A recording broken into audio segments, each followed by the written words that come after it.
Welcome to episode 241 of the Muck Podcast. Listen in as we discuss the dark and sometimes weird true stories in American politics.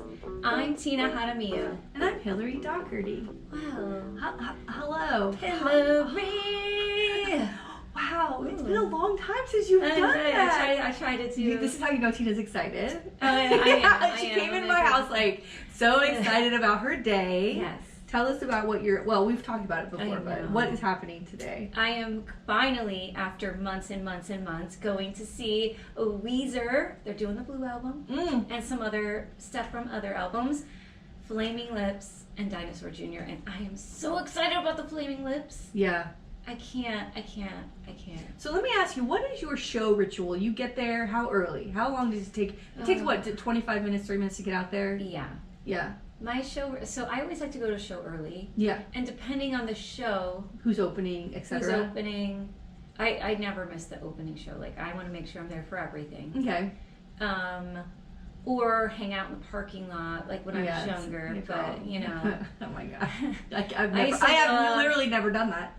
I've never done that. Hung out in the parking. No, I've never done that. Oh, so I used to do a lot, like, so Rat Dog used to come down here, which was like Bob Weir's little side band. Yeah. And like hanging out in the parking lot. Those shows or other shows are just fun. You just walk around, talk to people. Oh, talk to people. Yeah. Oh my God. I'd hang out. Like. Oh my God. Yeah. I can only imagine. You know. I can only imagine. But now it's when I go with my kid, we go to dinner. Oh, nice. Yeah. Okay. This is what I was looking at. Yeah. We hang out. We go to dinner, and then so like at Hard Rock, you can kind of walk around there. So we'll probably do dinner, walk around, go see the show. Nice. Oh, yeah. This is a beautiful night. I'm just excited. Oh, and I'm excited to go with my kid. Oh my God, it's the best. Yeah, it's awesome. It's awesome. And then next week I have the Violent Femmes. Oh my gosh. Yeah. Is that over here? Yes. Yeah, I might. That's where I'll hang out in the parking lot. Yeah. That Pompano Amphitheater. It's so small. Hear the whole you can hear the whole thing. You know, so they have those apartments now that are right there, and some of them have the balcony overlooking. Yeah. Like that would be the apartment to be in. That's true. I wonder how much they are. I was looking over there when I was getting divorced. It was like, you know, what it was like what a 2 or 3 bedroom is now. It's like $4,000 a month. Dang. My son told me this week, did you hear my plan? I'm like, what's your plan? He's like, it's 17, I'm gonna move out. I was like, where are you living? Because on the streets, because it's expensive. There's people with full-time jobs that can't move. Why is 17? I don't know. He graduates at 17, maybe that's why. Yeah.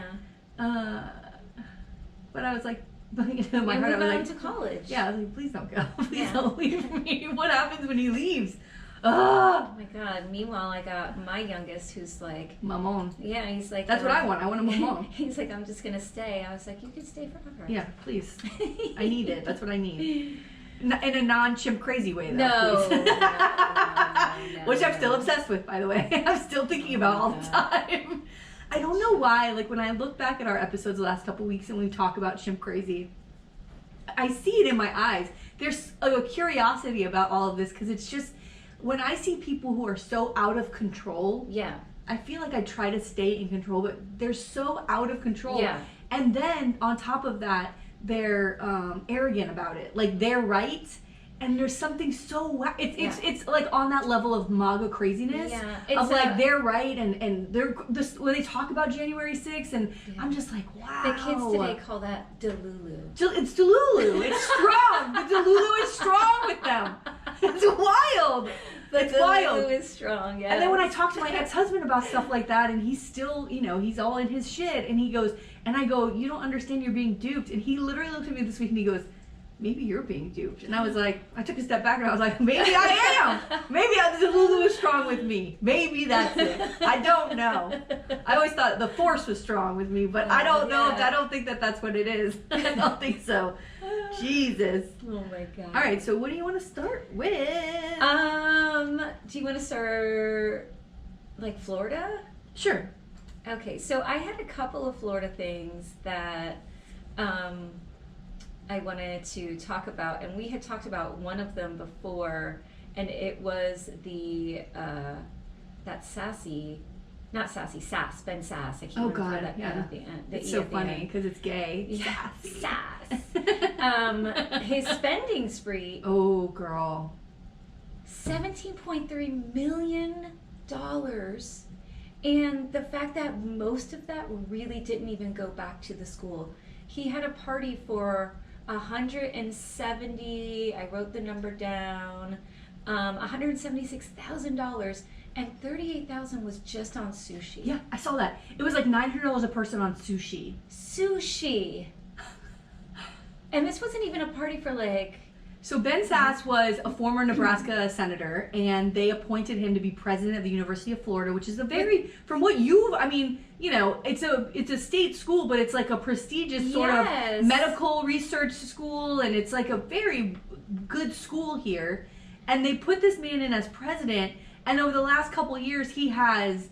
It was like 4 times what the previous president had ever spent on a budget. He was paying. It was seen that he was paying people who were former staffers who never like even lived in Gainesville. $40K a year, like never moved there. Never. Can you imagine? No. Having a friend that's just like, all right, I'm going to give you an extra $40,000 a year in your life. Like, that's crazy to me. Well, now the new thing is happening with New College. The same thing is happening. They went to the state. This is another college that they actually took over. It was a small liberal arts college in West Coast Florida, and they took it over, and they've take all those programs out of there that people were in the middle of. Throw out all those books. Yeah, and now they asked the state for like $14 million. They're one of the highest budgets in the state of Florida for a school. The school's this big. Yeah. This big, tiny. Because they want to. But it's because they're paying themselves. These people on the board and the president of the school, and they want to turn it into something else. Yeah, it's outrageous because who in the state, when the top leaders of the state are corrupt, who oversees them? You know what I mean? Like, because our Florida Supreme Court can't do anything because they're in the pockets of DeSantis. Like, so who oversees a state when a state is corrupt and destroying everything? Like, the federal government doesn't have any role? I don't know enough. I have a political podcast, but I don't know enough. Well, it's also that they don't want that to be seen as a failure that they did that, you know? But taking over a school, this shouldn't be happening. It shouldn't be, you know, the bottom line is they don't care about education. When you do things like this, it seems to me like all you're there for is to grift. Is to find a way to get more money. Anybody he appoints, this is what it looks like. This is what it looks like every single time. And then I think he also paid some of his former consultants like $150,000, another one $200,000. This is crazy to me. It's so... And like, where's the oversight for him? Who was overseeing him at the school?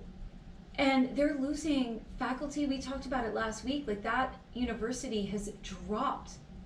I mean, they still have their football program, but, you know, who's going to go to that school? Yeah. What good professors are going to want to work at that university? It's outrageous to me. My Florida story is, did we ever talk about Trump being almost assassinated again? Oh, well, no, I think it just happened this week, didn't it? Did it happen after? I think it happened after. I think it happened that Saturday, right? That Saturday or Sunday. I think you're right. Well, anyway, it happened here. It feels like it was a month ago. It does. To me, it does feel like it was a month ago. Anyway, girl. So DeSantis is now coming out saying that they're going to do their own state investigation into this guy and what happened that day, because you can't trust the FBI. Oh, so he's better than the FBI now. Yeah, okay. And here's what I think it is. I think it's because he's embarrassed. Like, listen, this guy in the state of Florida should not have had that gun.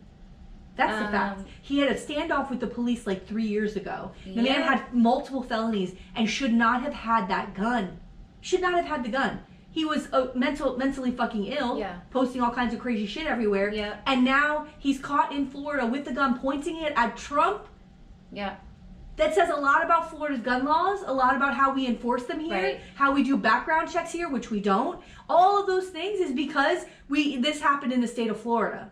Yeah. And now DeSantis is embarrassed by that. So he's going to say, the feds don't know what to do, so we'll investigate. Somebody better be looking into that investigation, by the way, because it's not going to be done right. No way. Oh, no. Somehow the DeSantis version of this is going to somehow blame a Democrat somewhere along the line. Yeah. That's all this is is to put heat on Democrats. He doesn't care about who shot Donald Trump. No. As long as he can spin it to make this either a deep state conspiracy, you know what I mean? Yeah. Like, this is all this is about to me. Like, it's, you know what else like, is what weird about the shooter is that it's just like the guy who shot at Trump in Pennsylvania. Republican. Well, no, they both had postings anti-Republican and anti-Democrat throughout their lives. Like, this is not, and the way they try to spin it as if it's Democrats, and that the immediate response afterwards that this is Democrats' fault for keeping the heat going and all this inflammatory language and how it's their coming fault. From the most like inflammatory group of people I've ever seen in my life. Yeah. It's wild. It's the way insane. they try to spin things is absolutely insane. It is insane. Okay, so the other thing I wanted to talk about was what you sent yesterday with Matt Gaetz. Girl. So, and that there's court filings that are placing him at the center of a sex trafficking scandal, which we talked about how long ago? Yeah. Years. It has to be years. Years. I can't even tell you what episodes those were. But there was a time where we were talking about it a little frequently because we were freaking out that, and then, then came out that like nothing was going to happen to him. But now we see that there is sworn testimony alleging that Gaetz was at these parties with this 17-year-old child. Naked. Walking around naked, girl, it's crazy. And that's what the parties were about. Like these freak-offs so that fucking P-Diddy's been involved. Oh, we'll have to get to P-Diddy. I have him in my notes too. Holy shit. But the same thing. It's the same thing. Oh my God. It's the same thing. Yeah. And now they place him there. And even his ex-girlfriend at the time said that he was at that party. So now we've got enough eyewitnesses to place him there and he can be part of this investigation. Some of the details, like she was a junior in high school. Showed up in her mom's car. This is a child. Yep. And you're right, the ex-girlfriend said it. It's just outrageous to me that this person gets away with this kind of stuff. It's one thing to be a grifter and stealing money, which, that's horrible. But when you are harming children, women, that to me, like, there's none of that. I don't care about money. I mean, I care, like, because it's our state and whatever, but these are human beings that are being harmed. Well, that's why it's always it's why it sits on the back burner, because women and girls are not cared about. It's just not a thing. I appreciate the law enforcement that's tried to keep this case open and the state attorneys who are trying to prosecute these people and bring him to justice. But the fact of the matter is, like, the reason he's been able to do this, get away with this for so long, is because people just don't care. It's just something that's not thought of. And they don't care, and it's it gets back to always that somehow the victim is a liar. Right. I was listening to some podcast, and it was about this. It was like a serial rapist, and he raped this girl it was like at a college event, and they had the video camera. Oh. They had the video of. Because she went into the bathroom, and then he followed her in. Oh my God. And then she was running out, and then he walks out later. But he's like, oh no, we like arranged to meet in there. And even the cops, like when you hear the audio of the interview, they're like, are you sure you're remembering it right? Like things like that. And she's like, I want to go home. She's like, no one's believing. I want to go home. I want to go home. That guy ended up killing 2 other women because they didn't listen to this girl, because they just think women lie. That women are just making this up because, because the guy was like, oh, she was just mad that, I didn't want to like hang out with her after. And so that's why she's doing this, because that's what women do. We're so angry that we didn't get cuddles after sex that we're going to accuse people of assault. Yeah, because what's really romantic? Let's meet in the bathroom. Yeah. That seems really romantic. That sounds like a girl's dream come true. Yeah.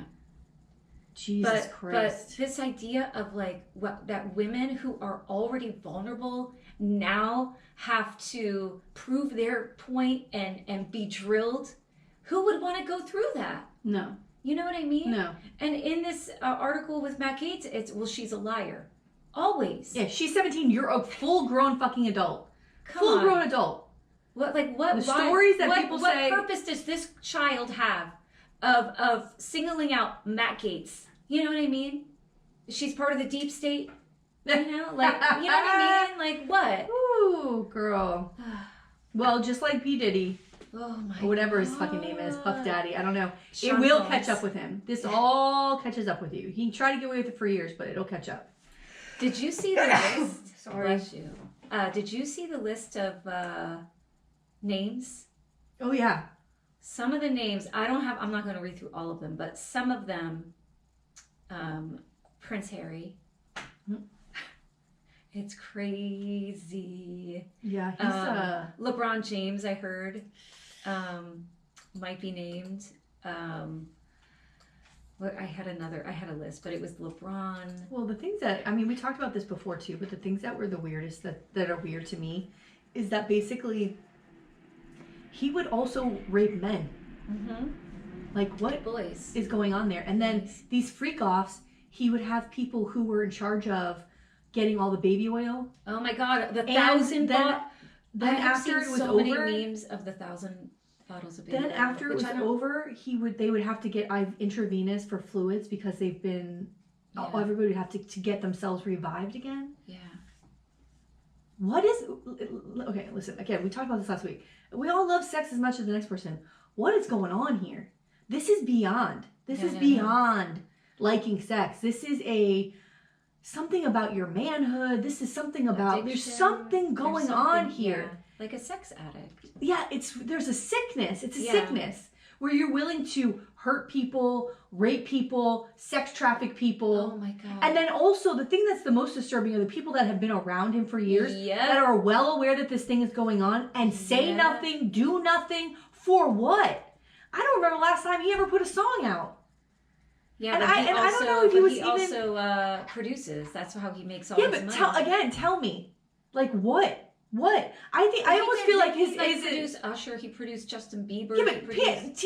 I almost called you my daughter. That was 25, 30 years ago. Think about how long ago that was. I know, but that's still money coming in anytime those songs are being played. Right, but but what else are you what trying is to he you know what I doing mean? now? Like, is that I know that's how he got a lot of those victims. Yeah. He was promising them to be able to help them. And, I feel like Ryan Adams. I feel like poor Justin Bieber. I Yeah, feel there's like something right? because right? Yeah, Justin Bieber and Usher, I think probably either were involved in or saw a lot. Yeah. Saw a lot. Well, I don't want to say involved in like No. We're victims. I think so too. Usher was on one of the lists. Yeah. Well, he was on Howard Stern years and years ago, and he talked about when from Atlanta, he was like 15 and he came to New York and he stayed with Diddy because he was like a new up and coming singer or whatever. And he talked about the different parties and the things that he saw. And Howard's like, "What did you see?" And he's like, his face was just like, "Yeah, no, I'm not gonna like get into it." Like as a teenager. Yeah. And also, did but you what know? again? What parent is like, "Sure, P Diddy, take No. my 15-year-old child." Also, Christian Combs, who is P Diddy's son, has been accused of rape, and they had to settle with this woman. Same thing. Well, I mean, when your dad, you know what I mean? If this is your dad and this is the world that he's showing you that this is okay, and you're growing up in a lifestyle that's promoting this, what, you know, I mean, I'm not excusing this guy's behavior. I don't even know how old he is, but like what? Yeah, what else do you expect? Yeah. And, you know, everybody also forgets that P. Diddy also pretty much murdered someone and someone else went to jail for him. Remember that whole nightclub shooting? Oh, right. With J-Lo all those years ago and the gun? I mean, he's... Also, I don't want to go and down a rabbit hole, but... like selling drugs. And, like, girl, and his first wife died, and that was kind of mysterious, the way that woman died. I don't know. I saw the funniest videos, though, for, like, the baby oil. One was, like, this guy's, like, walking down the stairs in Diddy's house, and he, like, falls, because, like, and he's trying to, like, stand up, but his feet are sliding everywhere, and he's like, "God damn it, clean up your mess," you know, like, and I'm like, it's so funny, but then at the same time, I'm like, God. "Oh, no, this is bad, this is Yeah, bad." it's so bad. And then another kid did a video, he's like, P. Diddy, you know, nobody, like, walking down the aisle, you know, in the drugstore where the baby oil is, and, like, P. Diddy's, like, starts dancing. Oh, my God. Yeah. By the way, baby oil? Ugh. Baby oil? wait, what? What's going on? Well, and the other thing with the baby oil, I feel like baby oil. I don't even know. I can't. It just seems messy to me. It seems like a big fucking mess. You better put down some rubber mats or something. Yeah, but also like, what the fuck? people does that ruin everything in your house? Like your bedroom's ruined? He probably has like a special room or something that this happens in. But even if you're like practicing safe sex, like you should not be using. That's another thing. oil. I don't think that happens. I don't think that happens. In the freak offs? No. You're not being safe? No, I don't think so. Because then, I went down a rabbit hole with Jessie Wu. She makes all these videos about P-Diddy. And there was a videotape of this guy who somehow was involved with Trump. And I don't know all this stuff. But he talked about how he was a sex escort. And he was hired by Diddy and had sex with them. In this police investigation he's talking about on this video. And he talked about how he had sex with Diddy several times. And in this, one of these freak-offs he was participating in, he got herpes. And he sued Diddy. And they said that they settled the case with him. So this was years and years ago. So, what? Girl. And of course the guy sounds crazy because at the time they were doing this, the investigator finally goes, I don't want to talk about P-Diddy. We're talking about something else. Yeah. I don't know what you're talking about. Because it sounds cuckoo. But now that person's like, it makes sense. Now it like, this was a real fucking thing. Wow. Speaking of fucking freaks. I don't want to say it's a favorite story because God bless. I don't want to revel in people's misery. Oh. But RFK Jr. is the biggest fucking dirtbag on the planet. And I'm so glad I did that story a couple weeks ago. But this story that came out this week is fucking insane.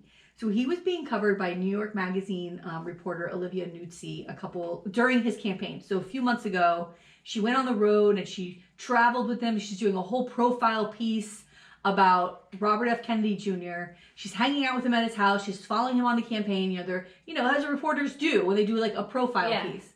Well, somewhere along the line, they start to exchange like romantic communications together. Oh, God. And he's basically it doesn't sound, she came out and said they did not have sex, but the New York Magazine had to put her on leave because you can't get involved with the people you're reporting on. Right, and that makes sense. Yeah. But you gotta have some professionalism. Yeah. But like, here's the thing. Where is this wife? What are you doing? You sat with him through no vaccines because of autism, right? Bears and whales. The bears story, the whale cut off the whale's head, and now he's cheating on you. Not to mention the measles outbreak I told you about. Yeah. He's supporting. He's literally on the road with campaigning for Donald Trump. Bitch, where you at? Where you at? And he's fucking some other girl. Well, not fucking. All right. He's having romantic conversations with another woman. He's canoodling. How embarrassing for you. Oh my God. She's never going to work again. It's not going to happen. No. I mean. And if there's a Curb reunion, she's going to be a dead wife, right? Like there's no way. So here's what Nuzzi said. She said in a statement to Status, which is who broke the story, status.com. She said, earlier this year, the nature of our communication between herself and RFK turned personal. And during that time, I did not directly report on the subject nor use them as a source. The relationship was never physical, but should have been disclosed to prevent the appearance of a conflict. I deeply regret not doing so immediately and apologize to those I've disappointed, especially my colleagues at New York, where she worked, this New York Magazine. Wow. So it's like, what do they call that, an emotional affair? Yeah, I guess. But here's the best part. So on Twitter, people are like going through this profile because it was published, by the way.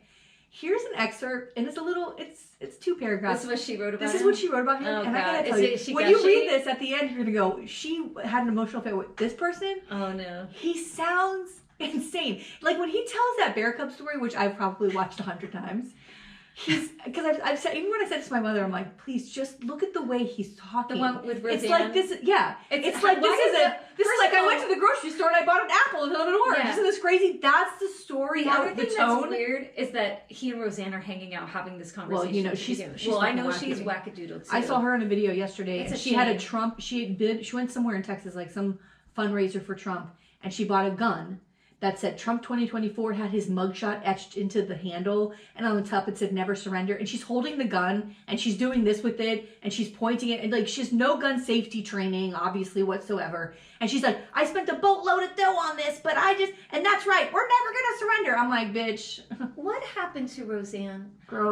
When I tell you that Roseanne was one of my favorite Ooh, shows. I love that fucking of show. all time. Me and Darlene, like this. Oh my like god, this. I loved Darlene. I loved John Goodman. Oh. I loved Roseanne. And that show like kind of broke barriers with some of the things that show was so about. real for us. It was so real for us. Yeah. And she seemed like kind of liberal about the things. But remember, even early on from the set, we heard how that she was fucking nuts, and then she got hooked up with Tom Arnold, and he was fucking nuts, and like. But her show, still the content of her show, dealt with issues. Yeah. That I would never in a million years would have imagined that she would be MAGA. I would imagine that she would be anti-MAGA. Well, okay. But her character. Let me say this to you. Wait, you know what? Let me read this thing. Sorry, and then we'll get to it because I do want to talk about a January 6th, 2020 thing not 2020, 60 Minutes that I saw. Okay. Because then I think it'll tie into what you're saying and why she's that way. Okay. Okay. This is what she wrote, okay? This is a quote from the article. Bobby, as known to his friends, walked through the French doors dressed for his morning hike in blue jeans, a black hoodie, Keens, and an unfriendly expression. He said little as he led his 3 enormous canines to the van, though I don't know what he could have said that would have prepared me for the sight of the thing. That the dog car had survived a nuclear war, maybe, or even more frightening, the chickenpox vaccine. What? She thinks that's more frightening than nuclear war. Chickenpox vaccine. Okay. So she's questionable, yeah. Okay. So, then she says, rear view mirror smashed to bits, seatbelts chewed off, cushions gnawed open. This is the car, okay? This is his dog car. The dog car. Yeah. Filth and dog hair covering every surface. The death machine smells so bad that I thought I might pass out after about 15 seconds riding shotgun. And that was before the candidate hung a sharp left and sped off toward the trailhead. The dogs barking and toppling over in the area of the car that theoretically should contain back seats, but instead holds a wooden bench. He yells, "Shut up, you idiots," he told the dogs. At least I think he was talking to them. He swung the vehicle around to park on the side of the road, released the hounds, and started his ascent. So they were like going on a hike. This man, she had this 15 seconds in the car, she couldn't stand the smell. She was attracted to this man. Ew. What in the fuck? And why are the dogs sliding all around in the Because he doesn't care about animals. That's what I mean. Like the way he's driving, he doesn't care about their safety or their well-being. He's killing bear cubs. He doesn't care. He's psychotic. This is psycho. My God, I would be like, we got to make sure Teddy's somebody make sure the dog doesn't fall off the seat. You drive carefully so they don't go flying. No. The whole car stinks and smells like... What did she call the dogs in the beginning? Canines? Enormous canines? Enormous canines. What kind of dogs does this guy have? I don't know. Rotties? Does he have great Dobermans? I wonder what kind of dogs he must have. Ugh. I feel like he's someone that would have like those mean like junkyard dogs. Yeah. You know? And they stink. Ugh. And the car's covered in hair. And what, then he just lets them go? What if someone else is hiking and these wild dogs are running? What does he care? These dogs aren't dogs that have been like loved for by humans that are gonna like come up and be like, hi. They're gonna come up and eat you. It's almost like he's purposely trying to go against what a Kennedy people's idea of what a Kennedy is. Right? Like Oxford sort of. Yeah. You know, New England, like Lord, you know, and he's like, I'm a mountain man, like with my wild dogs and my stinky van, and I hunt and put bear cub carcasses in the back seat. He's the Kennedy, the black sheep. He's the wild fucking no good Kennedy. No good. And this bitch was like, hi. Ew. Girl, get it together. Girl. Okay, anyway, so 60 Minutes has this incredible piece on January 6th and a couple weeks ago. And it interviewed a guy who was one of the ones who was kicking in the windows. He went in first, opened the doors, let people come in. He was on house arrest, but he got found guilty. So they did a from prison talk to him? No, he's at home, house arrest. And then they also talked to the U.S. District Attorney in D.C., who's talked about all of the cases, who they've tried, what they've done, what it means. They talked to a police officer who they have the video of him being, you know, almost crushed to death. And when somebody was grabbing his gas mask and punching into his face. The man looked frazzled still. Okay? The damage that has been done to this police officer. It was an incredible piece. Please go watch it because it really shows what really the effect that day had on people. Yeah. It wasn't just, I know we were all watching it like this, but to be in there. Oh, I couldn't imagine. So this guy, how scary that must be. The guy who was arrested and tried and is on house arrest, he lives in, I think, Montana, and white guy, right? and he said he liked Trump because, okay, here's where it gets crazy, is that his wife got really sick and she had to stop working, and their medical bills started piling up, and they have like hundreds and hundreds of thousands of medical bills, and they can't, he's the only one working, and they're struggling to keep their head above water. And he saw Trump as someone who was going to come in like this outsider and change the system and be able to help them. Now, I don't know anybody where did he even think that Trump would because help him? he was in a situation, right, that I think a lot of people are in. Right. A lot of people are struggling. And so they put those blinders onto, and as a white man, he doesn't hear all the other stuff. It doesn't matter to him. All he knows is he's struggling, and here's this a guy's person gonna who's got promise his him hand money. out, Yeah. who's going to say, I'm going to do all these things for you. And so I understood it. I got it. When you get wrapped up in, this person's going to help my family, I think there's something that, he was duped. He was duped into believing that this person was going to help them. And I don't know what happened during those 4 years, if he got any relief from the medical bills. Like, did anything happen? Why were you fighting so hard for him to be reelected? What were you doing That's what there? I mean. Like, I would understand it in 2016, but not in 2020. I think it becomes a part, when you're in that MAGA thing, I think it becomes a part of your personality where now you're in it. Yeah, It's hard to walk away from. And he still says he believes the election was stolen. And he said, I'd be the first one to raise my hand and say I was wrong if I saw any evidence. The next thing you know, you see, this prosecutor and people saying there's zero evidence. There's a conservative judge. They had a panel of conservative judges do an investigation, like, I don't know, the government, U.S. government, into all of every single precinct in the United States. This judge said there is zero evidence that any part of the election was stolen. Not one vote, nothing. He said there was no precinct in the entire United States that had anything going on. Zero. But then their response is deep state, right? Like, that's it. Like, that's why you But can't I wonder, argue. like, I want the follow-up with this. When this guy watches the 60 Minutes, the guy who was arrested, and he sees that, what else do you need? Like, what else do you need to convince you? I don't know. It's the same thing with the post-birth abortion executions. So I was speaking to someone in my family, and they were telling me about another family member who believes that this is happening. Has said, I saw it with my own eyes. I saw the reports with my own eyes. I saw the pictures. This is happening. And they believe it. Right. They don't then go, let me do some research and see, like, is this accurate? Is this not accurate? And pull up any kind of data. Go to PolitiFact, something. So I think they're fed things too that is data that is not real. Right. Where are they getting their information? Yeah. And then this brings us back to that conversation.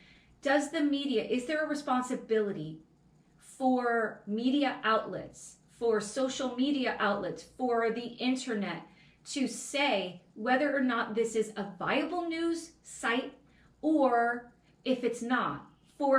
Because as a warning, none of this has been vetted, or warning, like something like, I don't know who is that sort of like a czar, the overseer of this, but like something has to be done, because there's too many people that are seeing things that they're like legitimately not real. Yeah. But they think it's real. And so if someone is showing these people like these aborted or murdered infants, they're outraged by it, and they really believe that's happening. And I don't know how you break through that. I don't know either. I mean, the thing with Roseanne is, when you think about where she came from, like, her whole life on that show was that blue collar. Yeah. So that makes sense. When I saw that January 6th guy, that sort of, that desperation of like, listen, I'm with you. I've said this before. You've said it before. We've said it the last few weeks. Everyone's struggling. Like, I don't know how anybody's not struggling right now, especially in Florida. If you're a homeowner, it's really, really bad. And I don't really go on my nextdoor.com thing anymore. But when I get those notifications, a lot of it is people saying, I got this letter from Citizens, or I got this letter from my insurance company. Oh my God, I'm getting dropped. It's like a nightmare year after year after year, scared that you're going to lose out. And I understand the desperation of, I get it now. I get, listening to this man's story, I felt sympathy for him. Not for what he did on January 6th, but for his family. Because I know what it's like to feel hopeless. Yeah. And especially if someone is sick and now you've got hundreds of $1,000s of medical bills, it's easy to get lost in the there's nothing I have left. Yeah. And so this is an option for me. And this is now the people that I belong to. Yeah. You know? And so I got it. But yeah, the misinformation. So I'm glad you said that, because here's the thing. We were talking before we got on mic about how Oprah did a live I think it was a couple hours with Kamala. Yeah. Which was incredible. Yeah. But my complaint is this. I got through, I think about 75% of the way through. Every one of her answers I've heard. Yeah. I was worried about that. I'm listening going, girl, I heard every one of these things on the debate. Yeah. And you're repeating things that you just said 2 weeks ago. Yeah. And then a young man got up and asked her about the border. And she went through this whole long answer about how Trump had them stop that immigration bill, which, if you're aware of it, that's true. But then at the end, Oprah said, I'm like, but what would you do? Like, I'm saying that to the screen, but what? And Oprah, thank Christ, said, so are you saying that if you were elected president, you would sign that bill? And she said, yes, I would. Like, why isn't she saying that? Here's what the bill was. Trump didn't want it. I'm telling you right now. She said it. I'm going to make sure it goes to the floor for a vote, and it comes on my desk. I'm going to sign that bill. That is your answer. Don't make Oprah ask you for that. People are looking for you to stop spinning your answers and tell them what you're going to do. Yeah.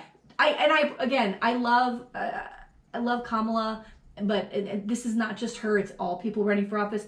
Well, I grew up in a house and my parents were, all right, cool. Like, I don't need you to reintroduce yourself to me every fucking minute. We are here now. We are at the end. And I know that she's had a very fast campaign. It's very short, probably the shortest presidential campaign in history. But like, it's tiny, it's short, and she's got to. But girl, we are now weeks away, and I need policy. Here's what I'm gonna. This is what Trump says. This is what Trump. Right. I need you to tell me what you are going to do when you get into office. Yeah. Convince me and everybody else. I mean, you don't have to convince me. Right. Convince everybody else who doesn't know. I think too, though, maybe when she's like sort of reintroducing herself, that there are people that she hasn't reached yet, and so she's trying every time to say, like, this is who I am, to set that up. I mean, because it's got to be hard to know, like, how many viewers on this, how many haven't seen me, you know? Yeah. I wanted to, there's also, you know, my favorite thing ever is when the New York Times keeps putting up these fucking posts of people who are like, I'm undecided. I don't know. These undecided young voters are starting to change their minds. And I'm like, ooh, right? Yes. So look, this one guy says, it's a girl, 21 years old, Iowa. I used to think of Harris as someone with no substance at all. And now I view her as someone with the potential for substance.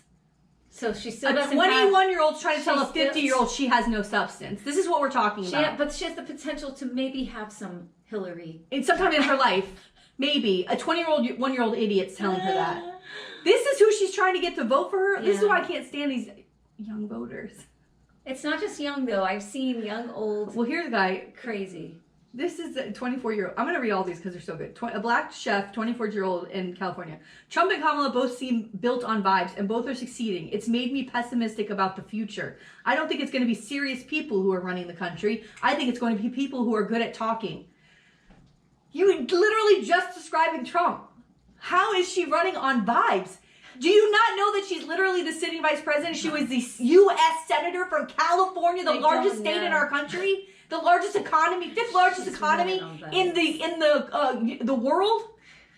I'm running on vibes too, girl. Yeah. No. What vibes? Is that what you said, vibes? Yeah. What vibes are you running on? And listen, I am a vibe. Well, this is true. You are a vibe. Yeah. When you talk about music, it just, I know that we're soul sisters. Like, I know it. Every time Tina talks about music, I was listening to you, I was like, this is why we get along so well. Hold on. 27-year-old white lady from Virginia. When Trump announced, this is the best one. When Trump announced that J.D. Vance was going to be his vice president, I was super excited because I really liked his book. Oh, God. But every time he talks and every time I see an interview from him, I just get disgusted and disappointed. So then what are you doing? I don't understand. Why are you undecided? That bitch is a heartbeat away from being a president. And by the way, Trump is a heartbeat away from dying. Like, let's be honest. He looks like he's about to fall over. I can't do this. By the way, I can't do who that. are the Secret Service who saw a shotgun peeking through a bush? Because their eyes are fantastic. My son was trying to get me to read something last night. I was literally going, I can't read anymore. I can't see a fucking thing. That Secret Service too, though. Yeah, they're like fire, but they're under fire, saying Well, they're also dealing with someone. They told him, please, he wants to golf at his own golf course, but it's wide open and you can see it from I-90 fucking 5. Yeah. People driving down I-95 are literally taking videos like there's Trump on the fucking golf course. Yeah. It's too open, you fucking idiot. Just like your stupid rally that was out in the open and someone took a shot at you. You're putting yourself in the line of fire, which I think he likes. Fucking idiot. Anyway, there's another one like who's scared of... Oh, listen, if the election were held today, Trump, this is the guy, but the 4 years under him were a lot better than the 4 years I'm living now. You know, it's enough. Okay. It's enough. It's enough. All right, well. Wait, you got anything else? Wait, hold on, let me see. Oh, okay, yes. The thing about the Oprah Kamala thing, event, which I think everybody should go watch, is they brought out a couple of women who were affected by these abortion laws. And in particular, the mother of Amber Thurman, who's one of 2 women we have now learned died in Georgia because they didn't go to get the healthcare. Their healthcare wasn't available for them. And Amber Thurman is a mother of 3 children. Her children have, now I think it's 3 children. I thought she had just had or just one. Boy. Maybe it was the other one who had children. That she's not coming home anymore. It's been 2 years since she died.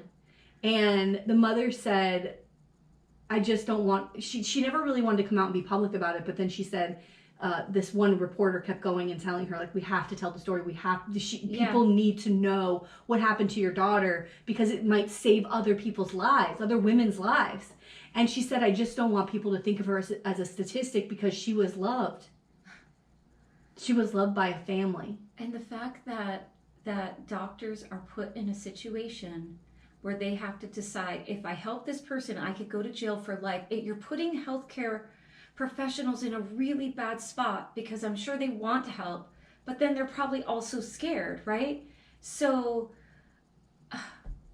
I can't even imagine that for a routine procedure like a D&C, that this poor woman died. And they're saying that in these states where these abortion laws exist, pregnant women's lives are 3 times more likely to end in death if they're pregnant in one of these states. 3 times more likely than in other states. That's not really high.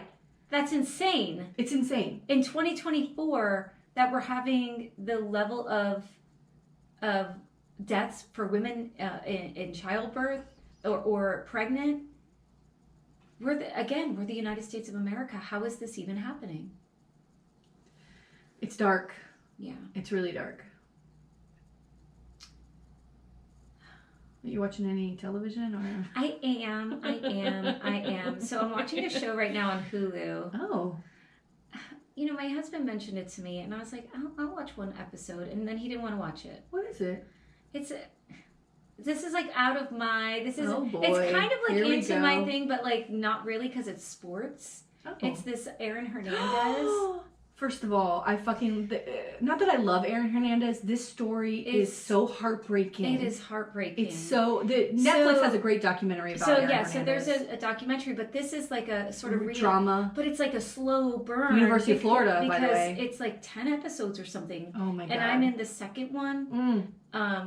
Barely into the second, but the first one, like when you see how he was pushed and what his father expected of him, he also is gay. Yeah. And even at a young age, like his dad is like, don't stand like that, yeah. don't act like that. And so he's in a household where that would never be acceptable. And I mean, it kind of shows like maybe there was a kid on his team in high school that they were they liked each other, and I mean, they have like a couple of encounters, and it is insane to me, like and then they really, and I don't want to humanize anyone who's committed a murder. I mean, he did commit this terrible act. Well, he had to be masculine, had to be super masculine. But the whole first episode, from when he's in high school, the amount of concussions, and that Netflix they studied his brain. Yeah, he had the brain. He was 27 when he died. I think so. And he had a brain of a 70-year-old man. Yeah. From the impact. Like, that to me is crazy. What are we doing to young people? They got to change these rules. And I know they recently, the NFL, you know, they changed the kickoff this year. It's going to be different.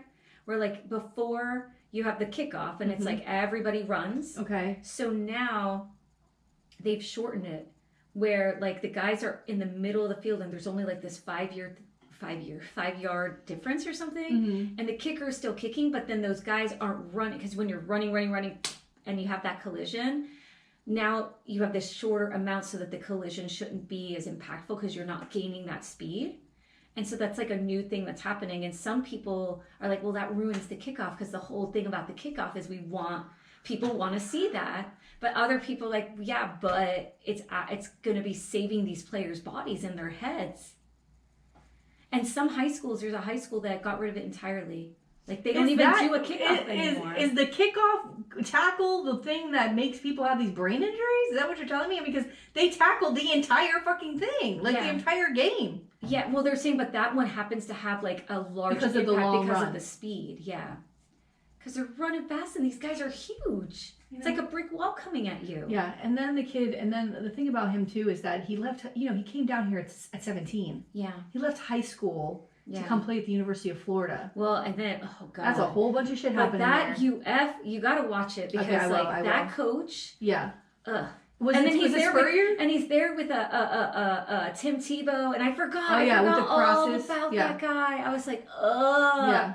But the thing too, like the way that they sort of humanize, I guess, this person who committed this crime is you see the actor that plays him, you see this desperate need to be loved and like these little smiles that he gives, like he's trying so hard and he just makes bad choice after bad choice after bad choice, and it's very good. And even going to the Patriots. But you can't watch it with your kids. No. Even going to a lot of nudity, even going to the Patriots was a bad deal because he was with Tom Brady and Gonk. Is that the guy's name? I don't know. I don't really know football. And Tom Brady was very much about like a Tebow. Yeah. Where it's like, this is it. And it was about being your best. And that team was about, in that documentary, they talked about how the Patriots were this scrappy team. That this coach, whatever, Belichick? Am I getting this right? Am I into fucking football? Yeah. Oh my God.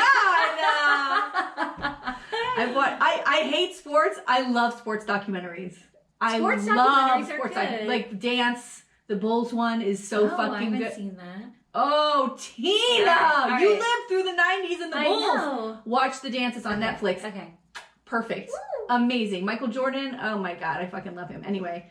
I think, and then he went to that team and he just couldn't, the expectation of him to behave himself or whatever, it just wasn't going to happen. And he was close to home still in that area. I remember watching a documentary and I had a whole new light of what was Aaron Hernandez and what was going on with him. Because you just hear that. And then he kills himself. Yeah. It's awful. It's awful. And then I was like, well, now I got to deep dive into the whole family. And so, his brother, just this year, getting into trouble with the law, is arrested, and it's really sad. They're a broken family. Yeah, it's a shame, but it's good. All right, I'll watch it. Check it out. I really liked. They did a whole sports series about. Remember the oh my God, Hillary, the Clippers.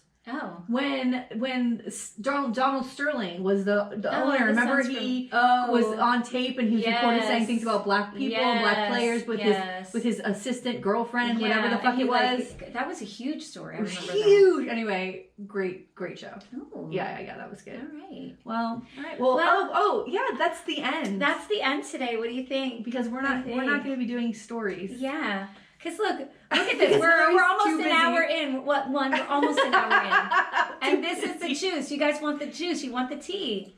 Yeah, some current tea. I called Tina yesterday and I said, Tina, I think I'm halfway through a story, or like I think I was like 75% through a story writing, and I had too much to do. I couldn't get the story done, and I said, I just don't think I'm going to be able to do it. Can we just not do stories through the election? She was like, we can do whatever we want. And I was like, Christ, because I can't do it. And we have too much to talk about. Again, we're 49 minutes into this show, and pretty good. Yeah. So, all right, there you have it. All right. Well, It's weird though, right? It is, but no more homework. Yeah, this is awful. I mean, it's crazy. we graduated college, and now our job is just local, baby. Oh my god! It only took us 4.5 years. Well, yeah. So there you go. See, we've done it. We've done our time. Oh my god! All right. Well, I guess that's it then. Okay. I'll see you next week. All right. Bye. Bye.